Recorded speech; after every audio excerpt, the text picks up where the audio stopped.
नमस्कार, स्वागत है आपका इस विशेष समाचार बुलेटिन में। मैं हूं निखिल और मेरे साथ हैं मेरी सहयोगी बीना सिंह। और सबसे पहले नजर डालेंगे हेडलाइंस पर।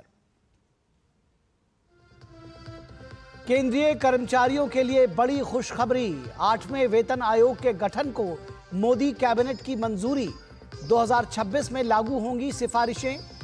श्रीहरिकोटा में 3,985 करोड़ की लागत से तीसरे लॉन्च पैड के निर्माण पर भी लगी मुहर।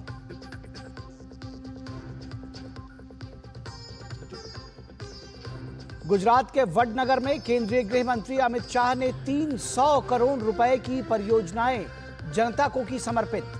कहा, प्रधानमंत्री नरेंद्र मोदी ने परिवारवाद की राजनीति को किया खत्म। नई परियोजनाएं वडनगर के विकास को देंगी नई राह।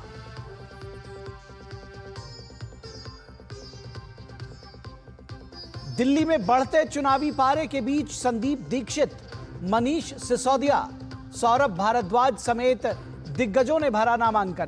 भाजपा ने 9 उम्मीदवारों की चौथी सूची की जारी। ग्रेटर कैलाश से शिखा राय को मिला टिकट। कल नामांकन का आखिरी दिन।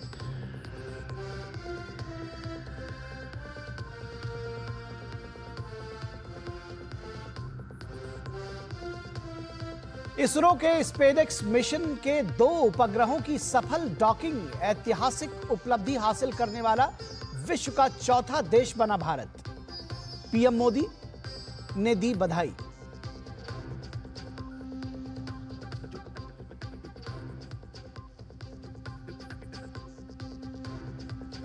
और सिंगापुर के राष्ट्रपति थर्मन शनमुगरत्नम का राष्ट्रपति भवन में किया गया औपचारिक स्वागत। राजघाट जाकर किया राष्ट्रपिता को नमन। शाम को प्रधानमंत्री मोदी से करेंगे मुलाकात।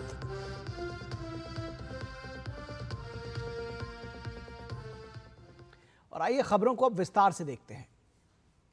प्रधानमंत्री नरेंद्र मोदी की अध्यक्षता में हुई मंत्रिमंडल की बैठक में महत्वपूर्ण फैसला लिया गया। केंद्रीय सूचना एवं प्रसारण मंत्री अश्विनी वैष्णव ने बताया कि प्रधानमंत्री नरेंद्र मोदी ने 3,985 करोड़ रुपए की लागत से श्रीहरिकोटा में 3rd लॉन्च पैड को मंजूरी दे दी है। इससे भारत अंतरिक्ष क्षेत्र में तेजी से आगे बढ़ सकेगा।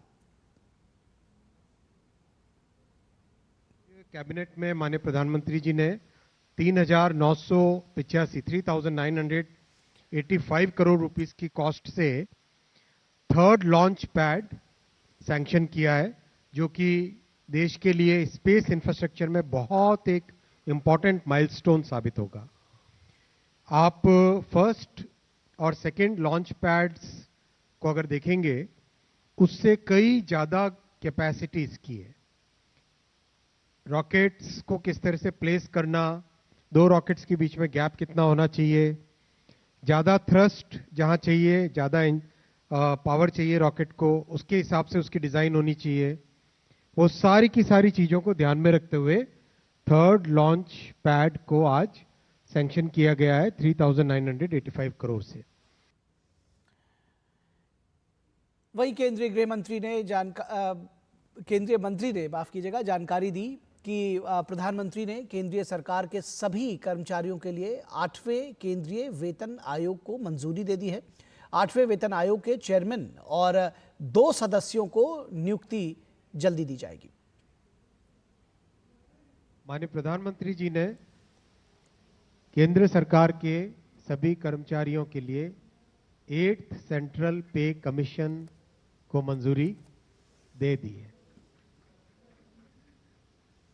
8th सेंट्रल पे कमीशन आप सब जानते हैं 1947 से अब तक 7 पे कमीशंस हुए हैं, और प्रधानमंत्री जी ने एक रेगुलर रिदम के साथ पे कमीशन बनाने का जो एक संकल्प लिया है, उसके हिसाब से 2016 में लास्ट पे कमीशन 7th पे कमीशन स्टार्ट हुआ था, तो 2026 में इसका टर्म कंप्लीट होता है।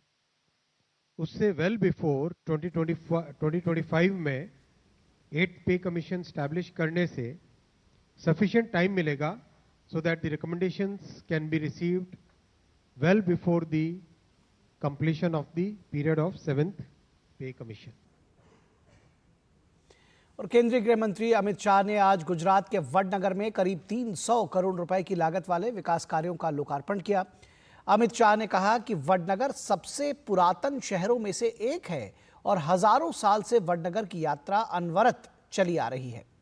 गृह मंत्री ने कहा कि सरकार के प्रयासों से वडनगर में पुरातत्व अनुभव संग्रहालय, प्रेरणा संकुल और स्पोर्ट्स कॉम्प्लेक्स का पुनरुत्थान किया गया है, जो वडनगर को विकास की नई राह पर आगे बढ़ाएगा। हमारा वडनगर सबसे पुरातन शहरों में से एक शहर, जिसने अपनी अक्षुण्णता और जीवंतता के कारण देश के हर काल की संस्कृति की और संस्कार को प्रभावित करने का काम किया। हजारों साल से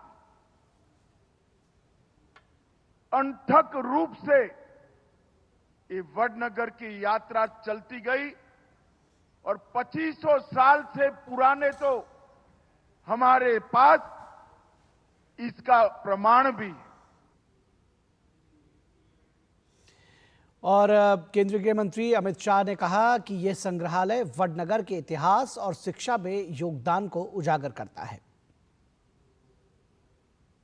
दुनिया भर में ऐसा म्यूजियम उपस्थित नहीं है जहां इतिहास और उत्खनन दोनों मौजूद है। आज यहां पर लगभग 300 करोड़ की लागत से एक म्यूजियम बनाया गया है और मैं नरेंद्र भाई को बहुत साधुवाद देना चाहता हूं।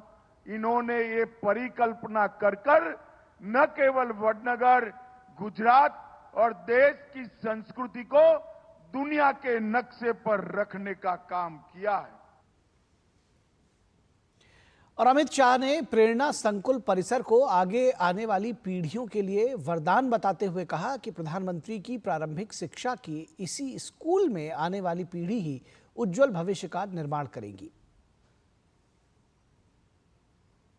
मैंने प्रेरणा संकुल परिसर का भी औपचारिक उद्घाटन किया, जिस स्कूल के अंदर नरेंद्र मोदी जी ने प्राथमिक शिक्षा प्राप्त करी।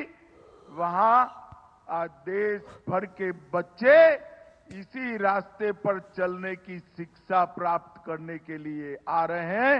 ये प्रेरणा संकुल आने वाले देश के भविष्य में कई ऐसे बड़े व्यक्तियों का योगदान देने का काम करेगा। और भारतीय अंतरिक्ष अनुसंधान संगठन इसरो ने एक बड़ा मुकाम हासिल कर लिया है।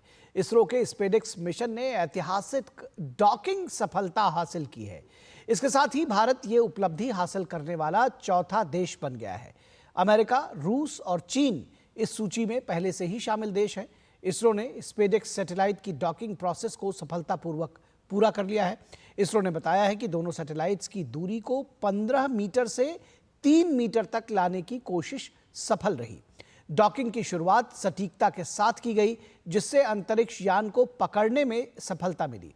साथ ही वापसी की प्रक्रिया सुचारू रूप से पूरी हुई।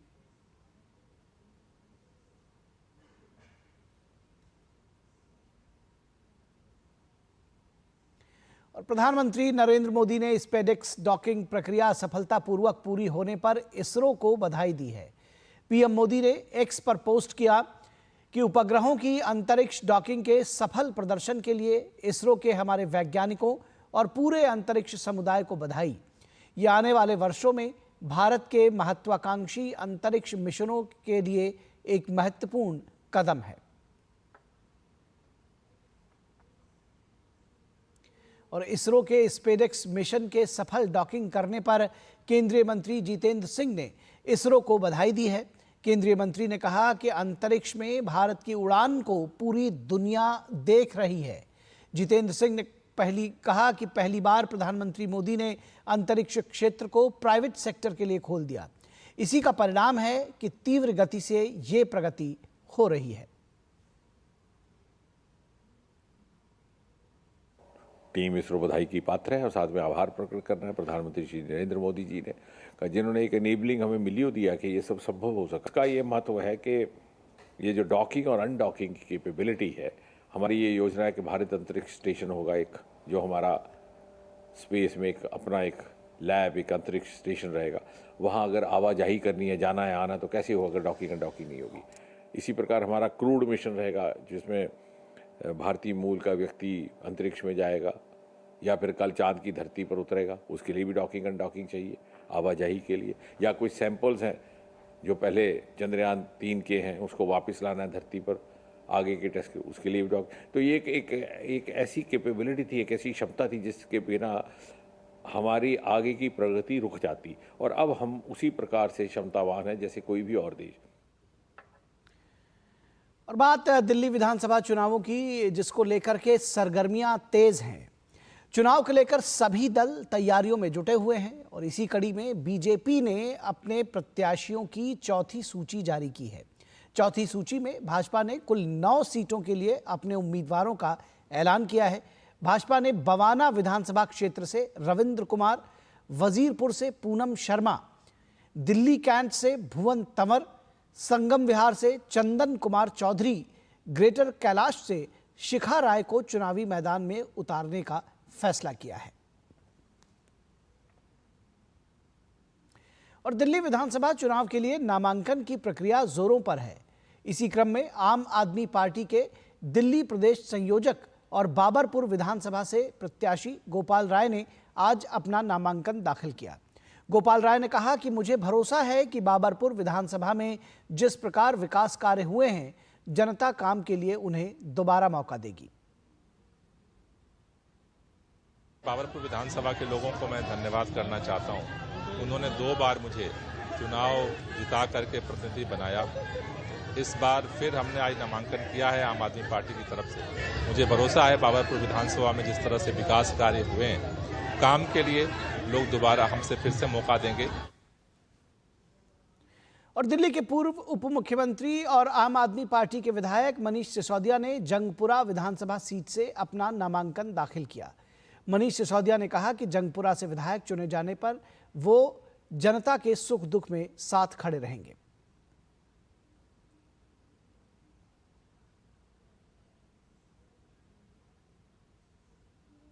जंगपुरा विधानसभा से आम आदमी पार्टी के उम्मीदवार के रूप में अरविंद केजरीवाल जी के एक सिपाही के रूप में मैंने नामांकन दाखिल किया है और इस विश्वास पर दाखिल किया है कि जंगपुरा के लोग, जंगपुरा का एक एक भाई, एक एक बहन वही प्यार और सम्मान अपने इस भाई को देंगे जो पिछले 10 साल से आम आदमी पार्टी को देते रहे हैं। और दिल्ली सरकार में मंत्री और ग्रेटर कैलाश विधानसभा सीट से आम आदमी पार्टी के उम्मीदवार सौरभ भारद्वाज ने अपना नामांकन दाखिल किया।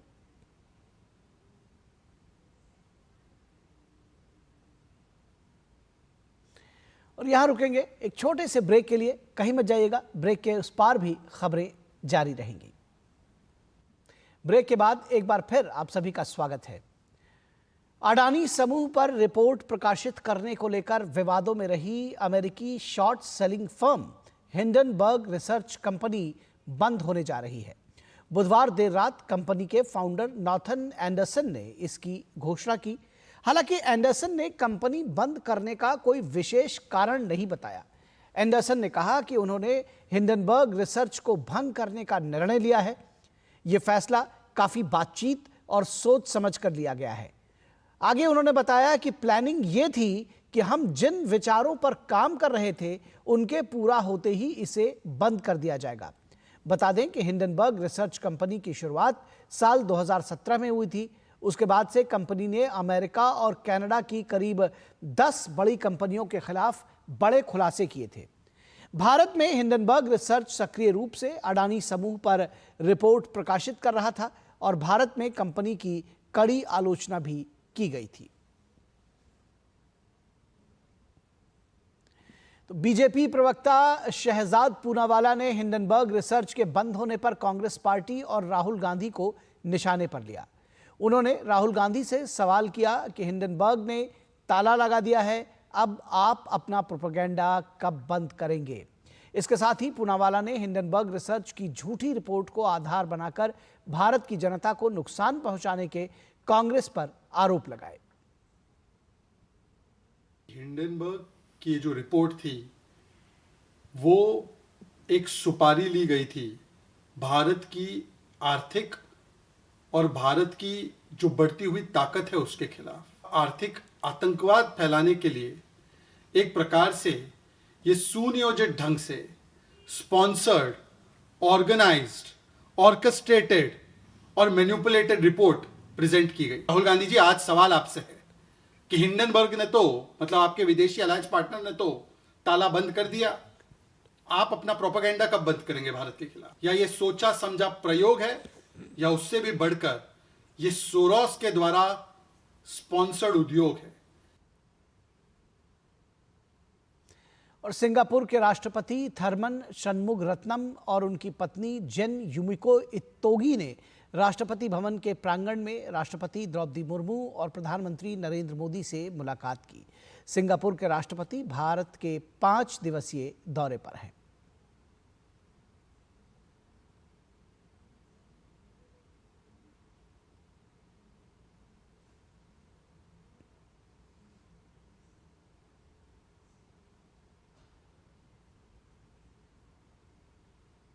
साथ ही सिंगापुर के राष्ट्रपति थर्मन शनमुगरत्नम और उनकी पत्नी जेन युमिको इत्तोगी ने राजघाट में महात्मा गांधी को श्रद्धा सुमन भी अर्पित किए।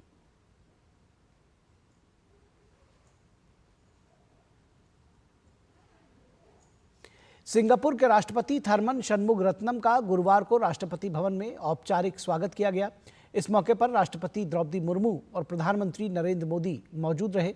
सिंगापुर के राष्ट्रपति ने इस दौरान कहा कि भारत 1965 में सिंगापुर की स्वतंत्रता को मान्यता देने वाले कुछ पहले देशों में से एक था।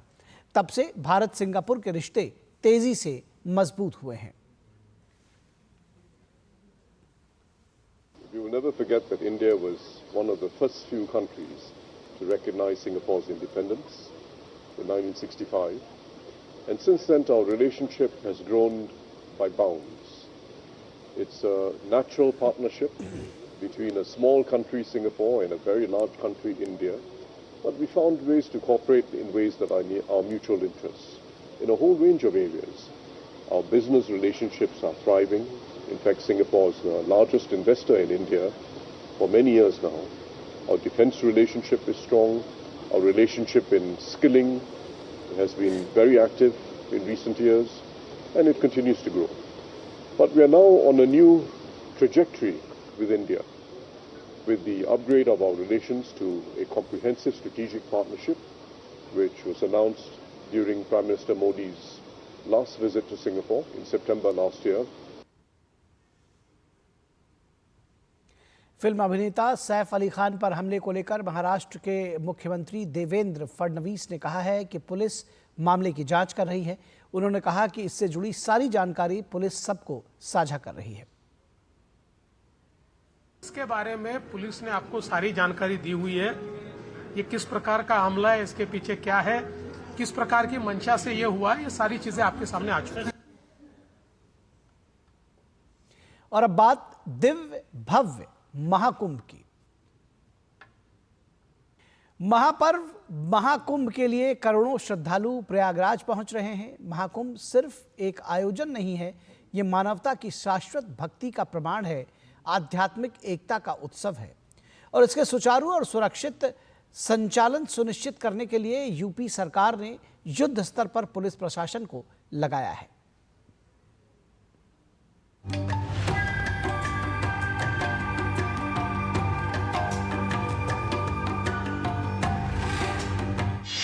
एक 113 जलमार्गों की निगरानी कर रहे हैं ड्रोन। 100 मीटर की गहराई तक काम कर रहे हैं अंडर वाटर ड्रोन। संदिग्ध गतिविधि या घटना के बारे में सटीक जानकारी दे रहे हैं ड्रोन। इसे असीमित दूरी तक संचालित किया जा सकता है।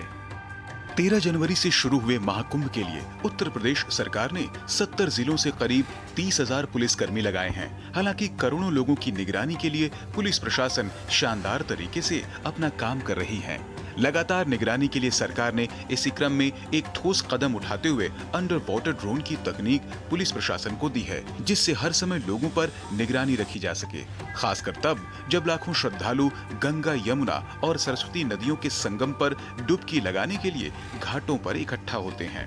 We have an underwater drone which caters to this need to keep an eye on any kind of security intervention which takes place, and also for disaster management. So for that also we have underwater drones providing us the required service. Under water drone दिन रात 113 जलमार्गों की निगरानी कर रहे हैं। विशेष रूप से ये ड्रोन उन्नत तकनीक से लैस हैं, जो उन्हें कम रोशनी की स्थिति में प्रभावी ढंग से काम करने की अनुमति देते हैं, जिससे लक्ष्य की सटीक ट्रैकिंग सुनिश्चित होती है। ये अत्याधुनिक अंडर वाटर ड्रोन 100 मीटर की गहराई तक काम करते हैं और रियल टाइम की report integrated command and control centre तक पहुँचाते हैं। इन्हें असीमित दूरी तक संचालित किया जा सकता है और यह पानी के भीतर किसी भी संदिग्ध गतिविधि या घटना के बारे में सटीक जानकारी प्रदान करते हैं, जिससे तत्काल कार्रवाई की जा सकती है। श्रद्धालुओं के लिए सुरक्षा व्यवस्था सुचारू रूप से चलाने के लिए न केवल महाकुंभ नगर के मंदिरों और प्रमुख स्थलों पर, बल्कि प्रयागराज की ओर जाने वाले सभी मार्गों पर भी सुरक्षा उपाय मजबूत किए गए हैं। Bureau report, DD news. और खबरों की दुनिया से जुड़े रहने के लिए अब डीडी न्यूज़ की खबरें और updates YouTube, Facebook, Twitter, Instagram और हमारी वेबसाइट्स पर भी उपलब्ध हैं और आप इन्हें फॉलो और सब्सक्राइब कर सकते हैं। तो हमारे इस विशेष प्रसारण में बस इतना ही। हमारी पूरी टीम को दीजिए इजाज़त। नमस्कार।